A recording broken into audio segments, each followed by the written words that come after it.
2 number zone হচ্ছে এটা।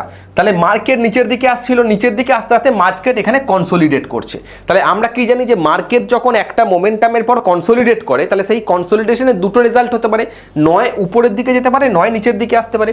তাহলে এই কনসোলিডেশন জোনে যদি আমরা কোনো একটা স্পিনিং টপকে দেখতে পাই সেক্ষেত্রেও তাই।